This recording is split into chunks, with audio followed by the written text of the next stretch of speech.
Hello and welcome back again to my channel. In today's video, I'm going to be sharing some of the new changes that's coming up for international students arriving in Canada. I'm sure many of you are aware, or some of you are not yet aware.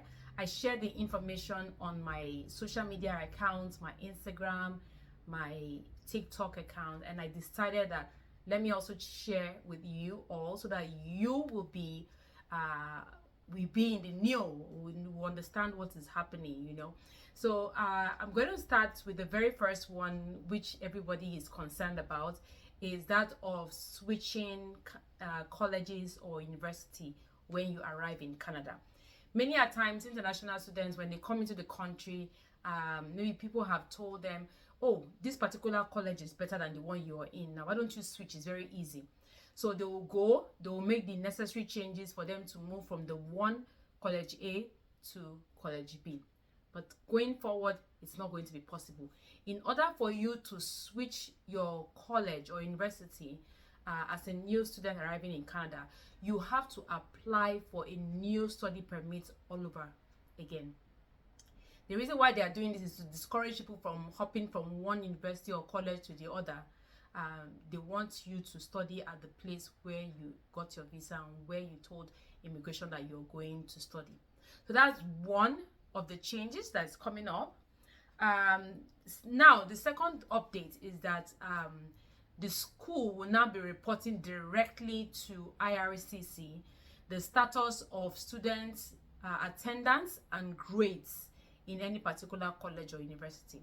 Before now, they probably would be reporting to maybe the province or some other institution, but now they are now directly reporting to IRCC. The new regulation, according to what is written here, says that the need for this change is to streamline the process and improve what's happening in the colleges and universities. Now, the other thing that you need to know is that IRCC now can come in and do a random check, and if they find out that students are not attending classes or they're having low grades and this was not reported to IRCC, the college or university can be penalized for that. So this is something that the colleges are really taking very, very seriously, and they're making sure that they want to start doing that moving forward. Enrollment and status tracking. Let me read this directly. It says that institutions are now required to report the enrollment status of international students directly to IRCC. This includes providing information of where students are and what they are doing, and if they are actually reporting when they immediately arrive in Canada. They want to make sure that if this is not happening, they can take the needed necessary action in order to curb that thing from happening. There are so many reasons why these things are happening, because we know that international students, when they come into Canada, many of them, they come for a different purpose. They want to work and not school. So they are now saying that no, the reason for you going to school now is for you to go to the school. You really have to go to the school. And from what I hear as well is the fact that some colleges are no longer offering postgraduate work permits. That's what I've heard, and that's what I've read.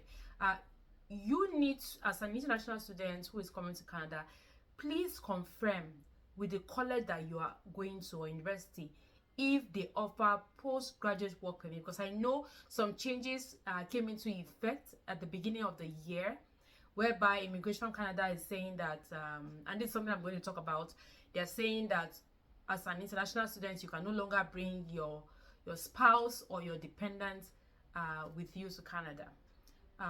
That being said, it means that before now, you are allowed to apply for your spouse to come on an open work permit, and then when they land in Canada, they can now work for any employer. But now they are saying no, you come to school, you cannot apply for your partner or your spouse to come and work on an open work permit in Canada anymore. Will they make changes to that? We don't know. We are hoping that that happens, because we know that Canada likes to bring families together. They love to unite families. But in a situation whereby the rules are changing, we don't know if people are going to speak up to it. Maybe Immigration Canada is going to relax on that rule. We do not know yet. But what I can tell you is, please pay attention to the Government of Canada website.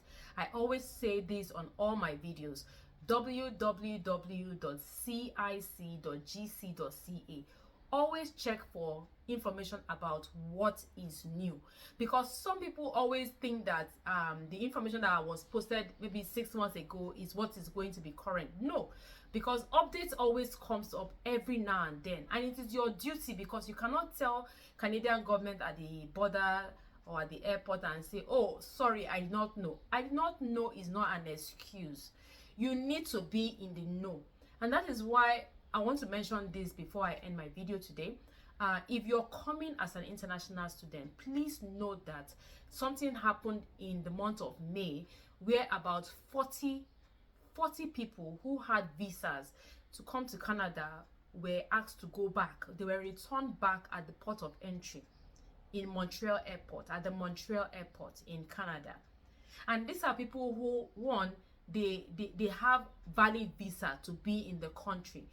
Two, most of them or some of them have come to Canada before, and it is not their first time, their second or third time of coming to Canada, but many of them were asked to go back.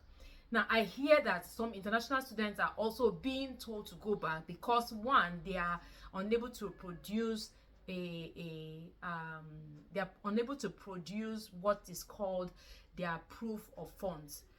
Because of not able to inability to produce a proof of funds, they are being sent back. Some have been asked questions relating to, you know, why they are coming to Canada and things like that, and many have said different things. And the reason why they have said different things is because they did not make the application themselves. They allowed agents to make the application for them, and the agents in turn did not give them the information that they need to know when they come into Canada. Please know that it is one thing for you to have a visa and come to Canada. It's another thing for the immigration officers to allow you entry into the country. That is the only time you can say for certain that yes, you have arrived in Canada. Another thing that is happening is that many are claiming refugee status immediately when they arrive the country on a visitor's visa. Some have come as international students, and because maybe they don't have the money, I don't know, or some other reasons, they have decided that I can't cope with this. I am going to do this or do that. I've had people who have reached out to me and said, Gloria, please tell me, I've just arrived at the airport, I want to claim. And I'm like, excuse me, I don't understand what you're saying. Like, I don't know why these people get advice from agents in their home country and think that they can use that here in Canada. The truth is, the Canadian government, they are very smart and they know what is happening. A lot of people have used this to deprive those who are genuine from coming into Canada. So I want to use this medium to beg that, please, if you know that you're coming to Canada for a genuine reason, come to Canada for that genuine reason. At the end of your stay, you go back to where you're coming from. I know there's going to be questions, there's going to be like concerns on this video that I've made. I want you to understand one thing, that the information I'm dishing out is information that you can go to the Government of Canada website and validate yourself. I don't just come up on air and say things that I am not sure of. These are information that you can easily access by doing a search on the Government of Canada website. There you will find a ton of information on how to apply for a visitor's visa, how to come to Canada as an international student, how to also come to Canada under the Express Entry program. There are also other ways you can come to Canada. If you have a Canadian, a spouse who is a Canadian citizen or a Canadian permanent resident, they can also apply for you to come to the country. That's another way. And or if you find a job here in Canada, you can also come under a work permit. You know, there are different ways of moving to Canada. Just search the information on there. And international students, I know it is a ton of money right now to come to Canada because they increased the living amount that you need to have, which is about 20,635. I believe that's what the amount is. They increased that, and a lot of students are finding it difficult to make that money, amount of money, to come to Canada. Even those who are in UK are reaching out and saying that they want to come to Canada. I'm going to make another video, not this week, but I promise you I will make that video next week or the week after, telling you the truth that people have not told you. So I'm going to keep that cat where it is until I expose that cat in my next video. So I hope that you enjoyed watching this video. If you did, please give this video a massive thumbs up, like this video, share this video, subscribe to my channel if you have not yet subscribed to my channel. Please support my channel. I have a goal of getting 20,000 before the end of the month. Please help me to reach that goal of 20,000 before the end of August. And also, I also want to appeal to those who have been watching my videos, that thank you so much for doing that, and also watching my videos whenever a new video comes up. And please, for crying out loud, guys, leave a comment. I will respond to your comment. It helps me to know that people are actually watching my videos. And if you have any feedback from me, I'd love to hear feedback. Nobody's perfect. I don't know it all.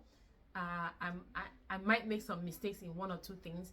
If you have a comment to make, please let me know in the comment section. And even if it's just to say, hi Gloria, I love your last video, or I have a question about this, or I'm in Canada, I want to say hello to you, or things like that, just let me know. On this note, I'm going to end this video, and until I see you in my very next video, stay safe and bye.